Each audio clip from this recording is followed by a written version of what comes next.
morning. Good morning. We got a big one for you guys today. Yeah, exciting day. Yeah, we are going to a different country, which sounds like a big deal in Canada. Around here, it's no big deal at all. It's like just going for a short walk. Yeah, so today we are going to Slovenia. So we are doing a day trip to Ljubljana and Lake Bled. We're just on our way to meet up with our group now, and we'll see you guys soon. Woo! This was the border control. You see how serious it is. They cannot even. They haven't even opened. Yeah. You cannot check like.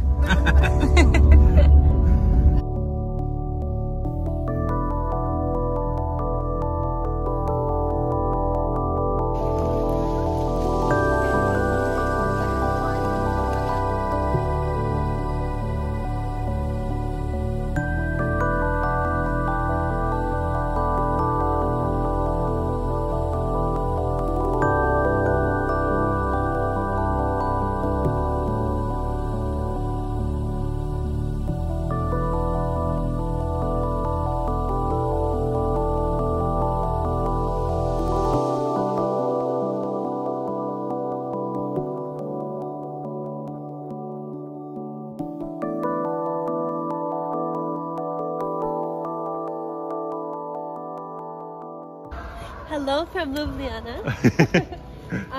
So we just did a walking tour. It was super interesting. We saw the majority of the tiny town, and right now we're headed to the funicular so that we can go up to the castle. It's right up there at the top of that hill.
Alright, we found a Slovenian bakery. It's different from the Croatian ones. It's Zito. Zito. Or Zito? Who knows?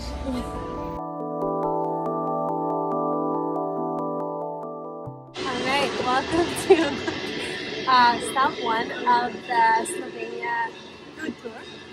Yes. We are at Klobasarna in Ljubljana, and we've just got some jota, which is like a stew with sausage, some klobasa sausage, cream with bread, mustard, and horseradish, and we also got some, I forget what the name of the wine is. It's a Bled wine. So, let's try.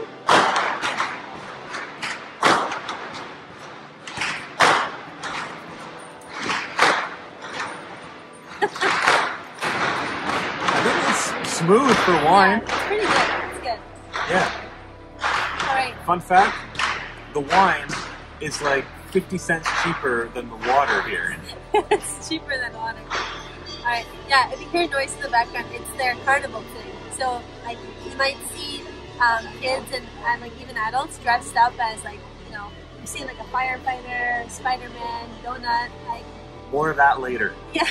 Alright, let's try. I'm gonna start. Let's do this with, is that horseradish or mustard? Mustard and horseradish. Let's start with the mustard here.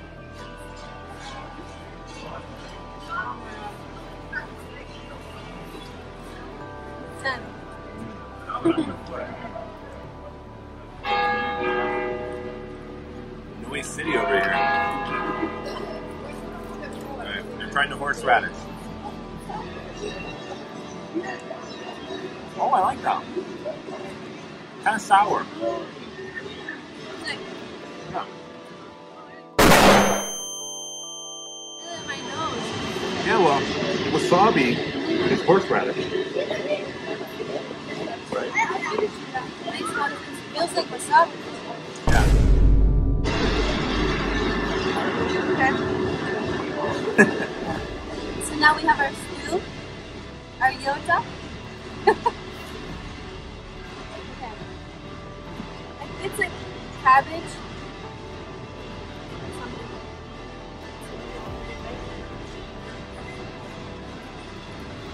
The perfect bite. Cheers. Cheers.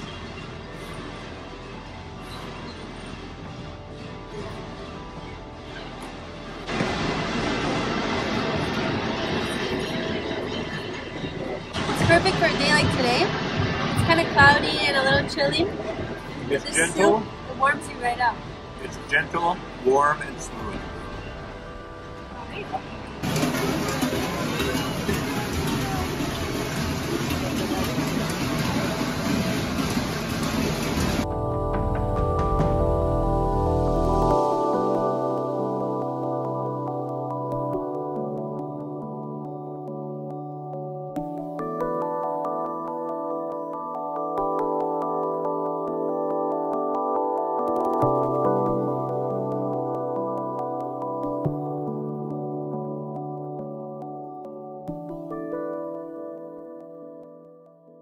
So we're here at Cacao. It's a bakery and gelato shop, and you know we had to get some gelato.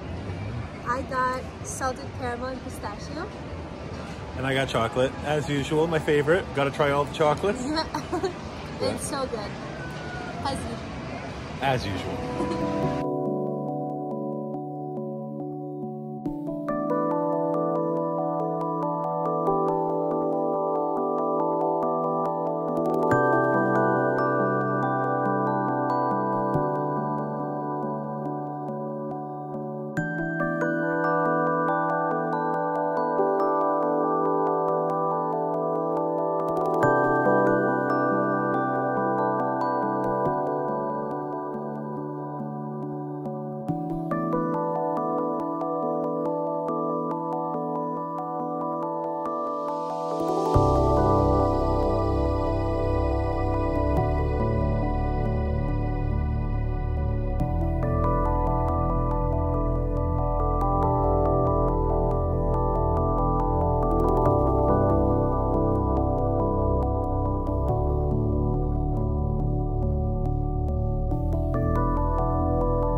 Okay, so we got this at the restaurant across from Lake Bled, and the sweet wine, I just tried it and I think it might be the first wine that Nick will actually enjoy, so let's see.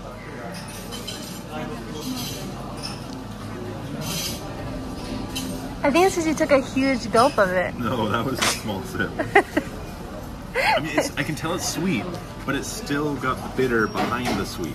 Yeah, but less than the other wine, right? Like, you know, with coffee when you add sugar and like it makes the bitterness go away. Yeah. With this, it almost like it just like you still get the bitterness, but you can taste the sweet trying. You know. Okay, so we got this soup. It's a beef. It's a beef soup. Yeah. And I think it has vegetables and vegetables. It kind of reminds me of spatz. Is that how you say it? Spatz. Yeah.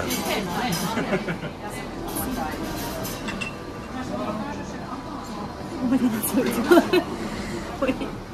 Okay, now that I blew it on a little bit, let's try it.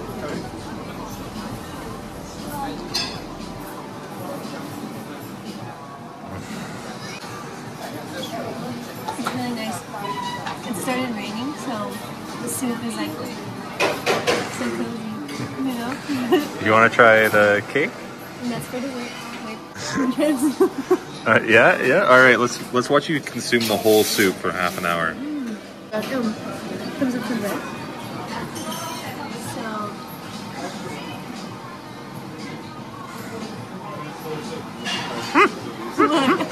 You're just cute. Then you can dip the bread in the.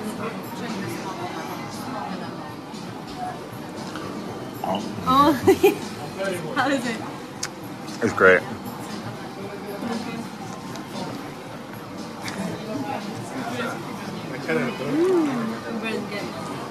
All right, and it comes down to the main event. The main event? The cream cake. The cream as cake. featured in the picture. So, this particular type of cream cake was invented in Slovenia. So this is a Slovenian dessert, officially. And so let's give it a shot. However, people will try and say that it was invented in Zagreb, but apparently the first time it was ever made was in Lake Bled, so how could it be Croatian? Damn right. In fact, this is the first cream cake. They preserved it just for us. How lucky are we?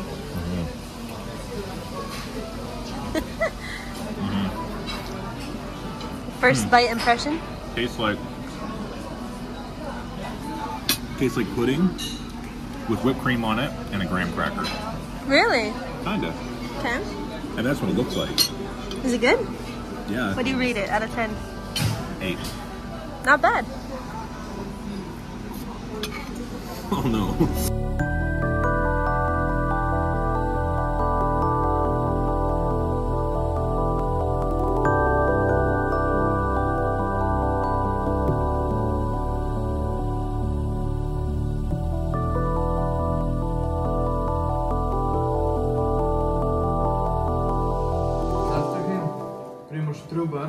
Man on the third picture over there.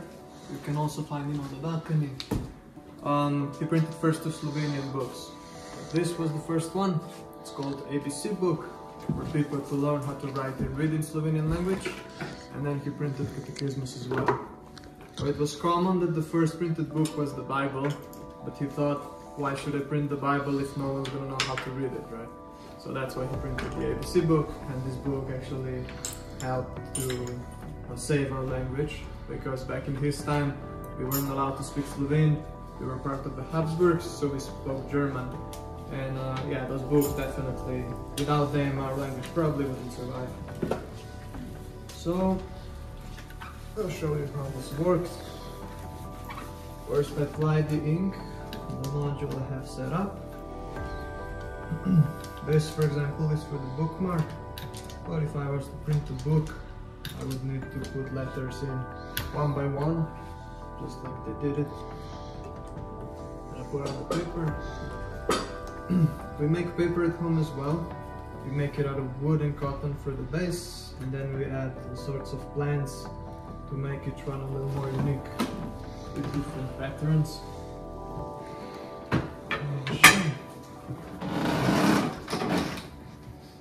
Press it down. And then there's the print. Wow. So each time color paper, and that's how they printed books.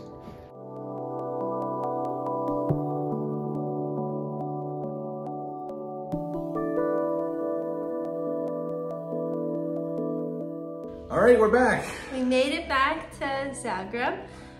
Gizmo's very happy to see us. He's super pleased. Yeah, so we booked the tour through Airbnb, and I think it was through the company Pathfinders.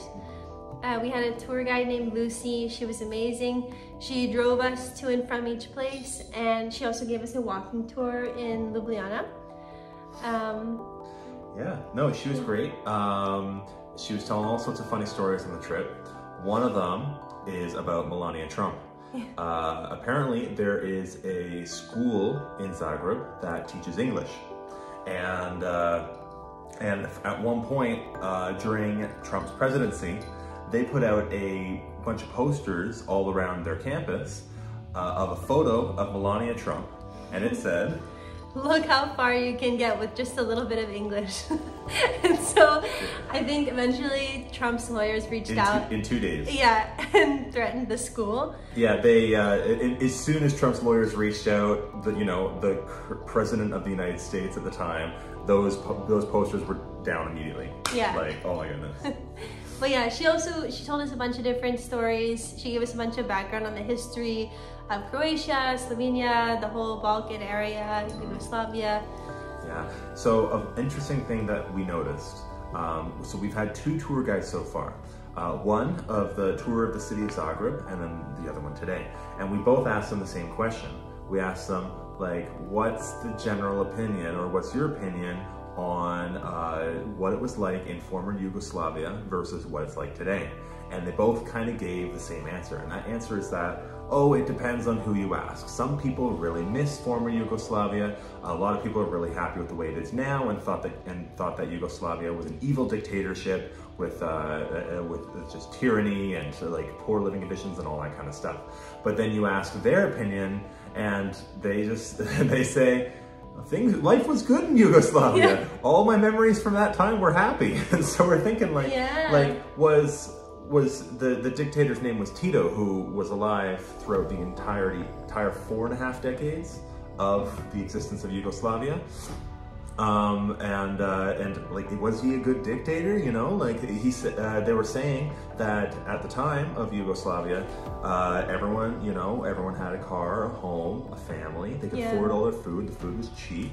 You know? Our walking tour guide here in Zagreb said that he remembers his parents being a lot less stressed about money and like work when they lived in Yugoslavia. So I mean, yeah, it seems like the older generation was definitely more fond of it than the younger generation. Yeah. And it seems like the main complaint that people have is just personal freedoms. Like, you weren't allowed to speak badly about that, Tito or like the country. Yeah. But I don't know, it's very complex, but it's interesting to learn their perspectives. For sure. Yeah, so we went to Ljubljana first. I think my favorite part of Ljubljana was the gelato. That was mind-blowing. Yeah. It was really good. I think the best we've had so far. I loved the part of town around the canal.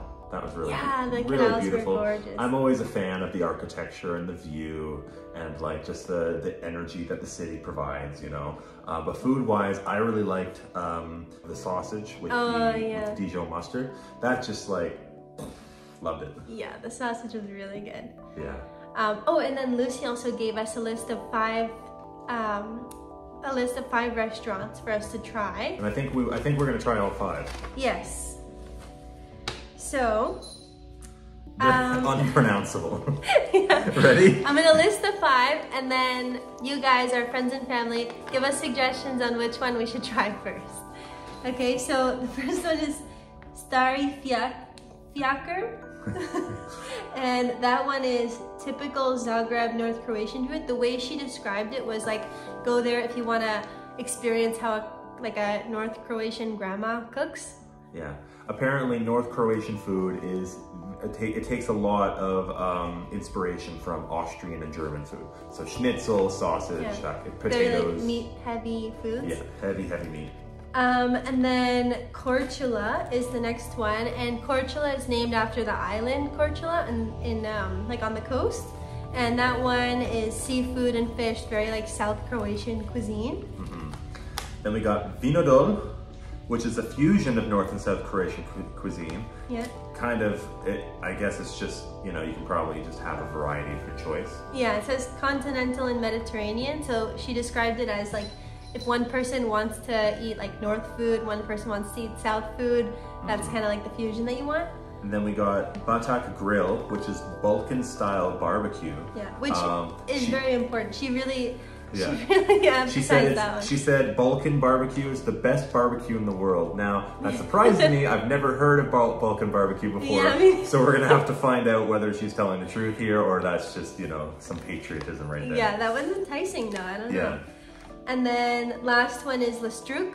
So Lestruk, I've been meaning to check out. We just haven't gotten the chance yet. But like, they only serve one dish, and it's strukli, which I've heard. I've never tried it, but I've heard that it's kind of like a long dumpling, and it's typically filled with cheese and other toppings. So like, they have one with sweet cheese, one with salty cheese, one with walnuts and honey, truffle, blueberry. You can get it as a sweet treat or a savory treat, depending on what you fill it with and cover it in and all that kind of stuff. Yeah, and Lucy, our guide, mentioned that Strookly is generally like a dessert after a meal, but La Strook, this restaurant, is like the only one that serves it as its own entree. And I think she said it was voted the best restaurant in Europe at one point.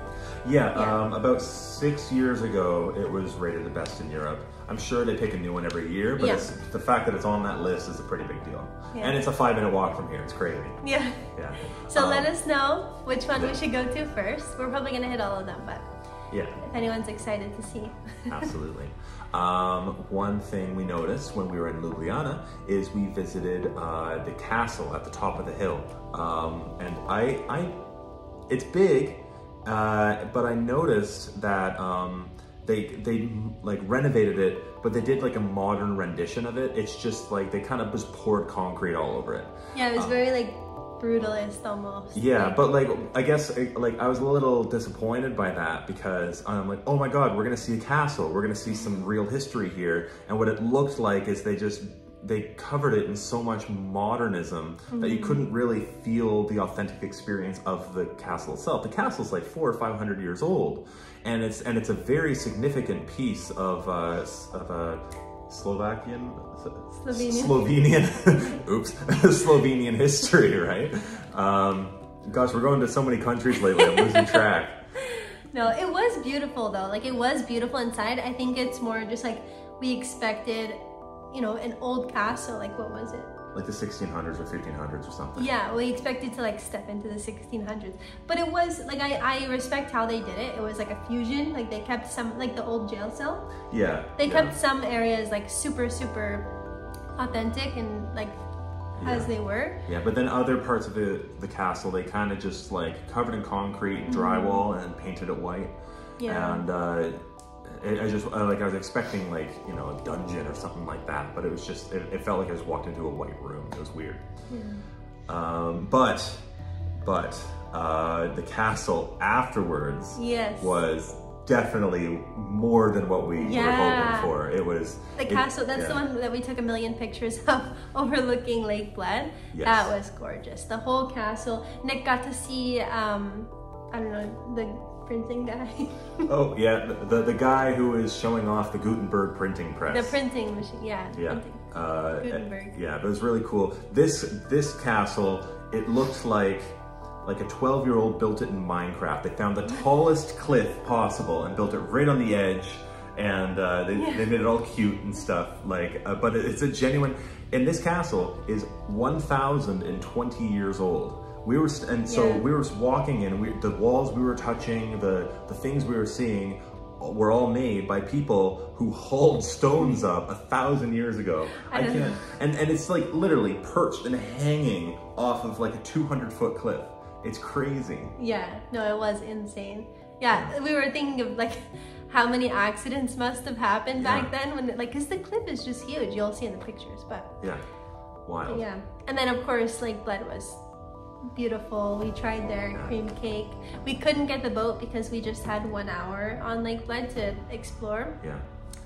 And our guide really recommended that we try the cake, and so we did that. But our guide gave us a cool story about the island in the middle of the lake. Oh yeah. So first thing, that island is the only island to exist in the entire country of Slovenia. They have a coastline in the Mediterranean, a very short one, but they have no islands there, no islands on any of their other lakes. It's the only one. And on that island, you'll see, is a church and a monastery, I believe. There's definitely a church. Yeah. And a royal couple, or like a high-class couple, lived on that island maybe 400 or 500 years ago. Everything's hundreds of years ago, just, you know. Yeah. And what happened is the husband eventually just passed away, and the wife was so distraught that she was crying and weeping every single day for days and weeks and months. And then during that period of time also, I believe a storm happened. Yep, a really bad storm. A really bad storm, and it actually knocked the bell out of the top of their chapel and landed on the ground and destroyed the bell. And that was a very valued and loved bell by the community and by the widow. And so it made her cry even more. And so she was so distraught by this experience that she decided to become a nun and move to the Vatican. But she was still depressed, and so she's a crying nun in the Vatican. And the Pope himself at the time noticed how depressed and sad she was, and as a gesture of goodwill, offered and provided to her a new bell for her chapel on that island, the only island in Slovenia. Yeah. Pretty cute. And so that's the story of the new bell, and our guide told us that sometimes people claim that they can still hear the old bell ringing below the water. Yeah, it fell into the bottom of the lake, which is pretty cool. So yeah, apparently in the evenings it rings from underneath the lake, which maybe we'll come back to see it one day. Yeah, pretty cool. Yeah, and then after that we were exhausted. We just fell asleep in the van on the way back. Yeah. And then we got some food, and we're gonna eat, and we're gonna pass out. Yeah. But yeah, so thanks for coming along with us on our day trip, and I guess let us know which restaurant we should try. Ciao! Bye!